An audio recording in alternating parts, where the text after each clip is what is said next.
앞서 보신 것처럼 한국에 대한 반도체 소재 수출 규제 등 일본의 경제 보복으로 인해서 한일 갈등이 고조되면서 일본 제품에 대한 불매 운동이 이어서 판매 중단까지 확산이 되고 있죠. 국민 10명 중 7명이 이 불매 운동에 참여하겠다는 설문조사도 나왔는데요. 매출도 실제로 감소하고 있습니다. 취재 기자와 함께 더 자세한 이야기 짚어보도록 하겠습니다. 산업이부 김혜수 기자 나와 있습니다.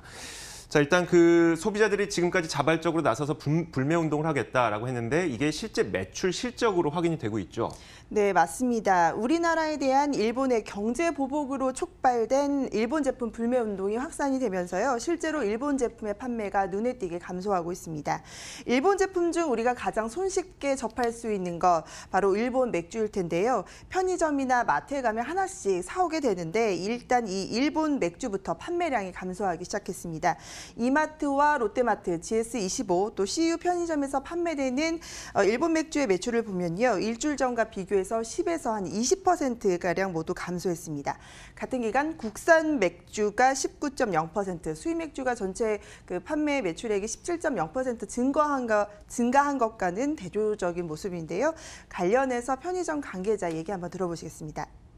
최근 소비자들 사이에서 일본 제품에 대한 불매 움직임이 일어나면서 일본 맥주의 매출이 전주 대비 10% 수준 감소했습니다. 그 수요는 중국이나 유럽 다른 맥주로 옮겨가고 있는 양상을 보이고 있습니다. 예, 이렇게 매출이 감소하면서 수입 맥주 가운데서 일본 맥주의 순위도 떨어졌습니다.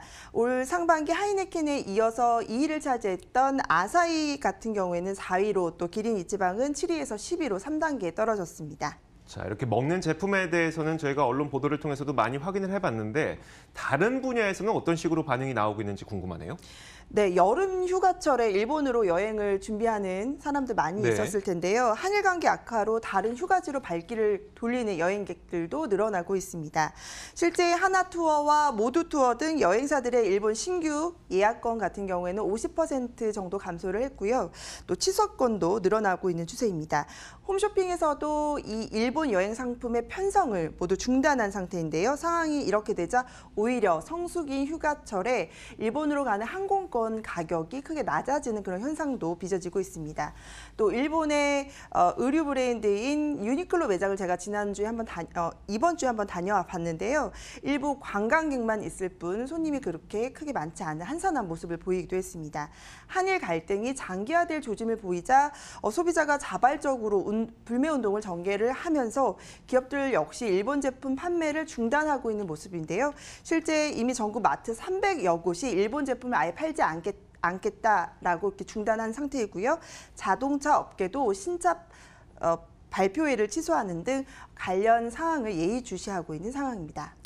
참, 이 불매 운동이라고 하는 것이 국민들이 선택할 수 있는 가장 적극적인 반응일 수밖에 없어서 좀 이게 좀 조속히 빠르게 해결점을 찾길 바랍니다. 왜냐하면 어차피 우리나라 자영업자분들의 또 소득과도 직결이 되어 있으니까요. 자, 김혜수 기자와 함께했습니다. 수고하셨습니다.